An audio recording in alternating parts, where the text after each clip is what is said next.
Ya tapi kan kalau misalnya sama kebutuhannya dalam 2-3 kota tertentu, lalu Bapak menetapkan lebih banyak di kota A, sementara kota B dan C lebih sedikit, itu apa alasannya? Kita tidak mungkin Pak akan menetapkan A banyak, B banyak, karena sesuai dengan nomor porsi yang ada dan nomor sisa kota yang ada. Lowong itu aja yang kemarin apa haji khusus tambahan 3.503 saja itu antara kabupaten kota tuh berbeda-beda Pak. Ada yang di kampungnya Pak Ketua ini Pak Nusron katanya sudah nggak ada di situ kota haji khususnya malah nggak ada di Kudus ya, reguler. Dan ada beberapa kabupaten kota yang lainnya itu malah nggak ada haji khususnya gitu, yang ada malah tempat lain. Saya cuman ini Pak Saiful, saya minta Bapak ini aja dengan tegas saja, berarti pembagian mahram dan yang sejenisnya itu, penggabungan mahram dan sejenisnya itu tidak merata di seluruh Indonesia. Ini Pak, jadi sama dengan tadi mohon izin Pak Ketua, pertanyaan di awal Pak Ketua terkait distribusi kota tambahan ya. Kota tambahan ini kan rumusnya ya menggunakan jumlah waiting list di provinsi, ya jumlah waiting list di provinsi dibagi waiting list nasional. Ya. Ya, itu jumlahnya di waiting list provinsi gitu, ya dibagi waiting list nasional, ya dikali kota tambahan 10.000. Jadi contoh, ya waiting list provinsi, ya waiting list provinsi dibagi waiting list nasional kali 10.000. Contoh kayak Aceh, waiting list provinsi itu 134.345. Ya, dibagi waiting list nasional yang 5.300.000-an. Maka dia akan temu angka 257 orang. Nah, kenapa tidak merata di masing-masing kabupaten? Karena ada provinsi yang membagi kotanya sampai kabupaten. Ada 10 provinsi seperti Bengkulu, ya Jawa Barat, Kalimantan Barat, Kalimantan Timur, Sulawesi Selatan, Maluku Utara, Sulawesi Barat, Papua, dan Kaltara. Itu membagi di masing-masing kabupaten. Pasti akan kebagian.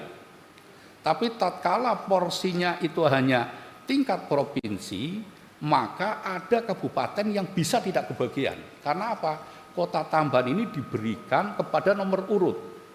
Nah, dalam hal nomor urut di masing-masing provinsi, di masing-masing kabupaten, ada yang nomornya besar, ada yang nomornya kecil. Tatkala kota tambahan Aceh dapat 257 contoh, nomor urut 1 sampai 7, ada kabupaten yang daftar nomornya mungkin 270, maka dia akan tidak dapat. Ini karena porsinya di porsi kabupaten. Terus satu sisi yang lain, kenapa kok bisa tidak ada? Karena di dalam KMA 13 maupun undang-undang, pembagian kota tambahan itu berdasarkan waiting list maupun jumlah penduduk muslim. Nah ini kadang-kala mohon izin, ada yang penduduk muslimnya banyak, ternyata yang daftar hajinya sedikit. Ada yang penduduk muslimnya sedikit, ternyata yang daftar hajinya banyak. Ini juga akan mempengaruhi dalam pembagian. Sehingga tatkala pembagian itu pasti tidak rata. Iyalah, tapi dari pusat, ya, begitu ada tambahan begitu, dia didistribusikan ke seluruh Indonesia kan? Iya, berdasarkan tadi rumus itu. Kebutuhan-kebutuhan yang Bapak buat tadi. Sesuai dengan rumus itu kita bagi rata. Bapak yakin nggak itu tidak ada yang salah misalnya dari situ? Bapak yakin bahwa itu adil? Yakinlah, sesuai undang-undang. Loh iya, Bapak yakin nggak kalau itu sudah adil? Adil. Jadi karena ada teman-teman juga ini yang sangat katakanlah ya sektoral begitu dari teman-teman yang berbeda dengan penjelasan ini. Ya untuk yang haji reguler ini ya. Kemudian saya ke Pak Jaja lagi nih balik nih. Pak Jaja, Bapak tadi kan yakin bahwa Bapak sudah sesuai ketentuan undang-undang ya Pak. Pakai mic aja Pak. Ini baik. Iya Pak. Kalau menurut undang-undang berapa persen jatah jamaah haji khusus Pak? Jatah haji khusus kota utama itu adalah 8%. 8% Pak. Iya. Adapun untuk kota tambahan tentunya mengacu kepada pasal 9. Itu Pak yang kami yakini. Pasal 9 yang berbunyi bahwa kasih pasal 9. Nah ini nih pasal 9. Dalam hal terdapat penambahan kuota haji Indonesia setelah Menteri menetapkan kuota haji semari masuk pada ayat pasal 8 ayat 2, Menteri menetapkan kuota haji tambahan. Ketentuan mengenai pengisian kuota haji tambahan diatur dengan peraturan Menteri. PMA Pak. Nomor 6 tahun 2001. Jadi begini Pak. MA nomor 6 Iya. tahun 2001. Iya. Memang itu juga mengatur Pasal 23 Pak. apa bunyinya?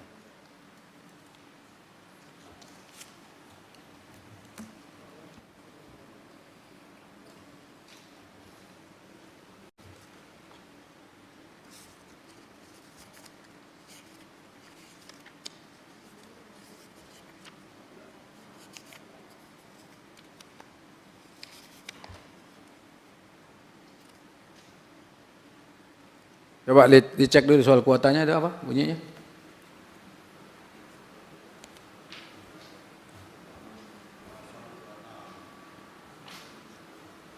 Pasal 23 Pak. Pasal 23. apa bunyinya? Pasal 23 Bu, coba Bu. Nah, coba baca dulu nih biar saya lihat dulu. Bunyinya apa sih? Pengisian kuota haji khusus dilakukan berdasarkan urutan pendaftaran secara nasional. Enggak lah, saya tanya dulu Terus, sampai di sini. Iya Pak. 2. Pengisian kuota haji khusus harus dipublikasikan kepada masyarakat melalui laman resmi kementerian yang menyelenggarakan urusan pemerintah di bidang agama. Itu sudah dilakukan. 3.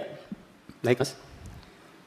Pengisian kuota haji khusus dilakukan dalam jangka waktu 30 hari kerja, terhitung sejak penetapan kuota haji khusus oleh Menteri. 4. Pengisian kuota haji khusus sebagaimana dimaksud pada ayat 1 diperuntukkan bagi jemaah haji khusus. Lunas tunda, kepotong Mas, ke atas sedikit. Masuk alokasi kuota. Masuk tahun. alokasi kuota tahun berjalan dan lanjut usia. Coba balik ke ayat 1 coba. Pasal 23, pengisian kuota haji khusus dilakukan berdasarkan urutan pendaftaran secara nasional. Itu yang daftar tahun 2024, berangkat 2024 itu sudah sesuai dengan urutan pendaftaran nasional nggak? Itu di akhir Pak. Hah? Itu di akhir Pak, di kuota tambahan. Kuota tambahannya Ya, mana? kalau itu inti itu Pak yang terisi. Itu ayat mana rujukannya Bapak itu, penambahan itu? Ada lagi Pak, pasal haji tambahan. Yang mana? Terus pasal itu Pak. Kalau ini haji khusus. Iya. Oke, coba yang tambahan. Pasal Macam mana bunyinya itu? Mana bunyinya? Enggak, pasal 24 ya coba Pak, ke atas lagi Pak. 24, coba 24, Mbak. Nih.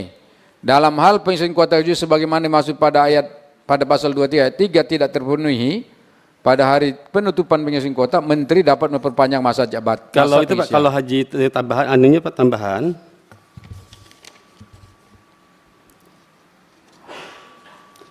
Ini saya cuma mau menelusuri loh Pak. Bapak sudah Iya. sesuai ketentuan enggak nih? Ya, kuota tambahan Pak, Kep Dirjen PHU nomor 118 Pak. Kep Dirjen. Ya, Kep Dirjen 118. Ini masuk ini. Tadi katanya Kementerian, PMA, mana yang benar nih? Kep Dirjen. Cari lagi Bu, Kep Dirjen. Ya. Ya kan 118 tahun 2024. Ya. Ya kan? Pasal berapa? Aku udah tahu. Ya kan bab 4 poin 6. Ya. Ya kan? Tulis di situ. Nanti kita sandingkan. Ya kan? Bab 4 poin 6 poin A. Waktu konfirmasi dan pembayaran setoran lunas BP khusus. Ya kan? A. Dilakukan setiap hari kerja mulai tanggal 30 Januari tahun 2024 sampai dengan tanggal 5 Februari tahun 2024. B.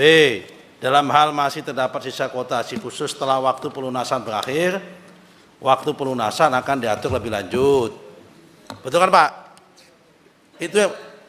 Itu dasarnya yang dibaca Pak Ketua.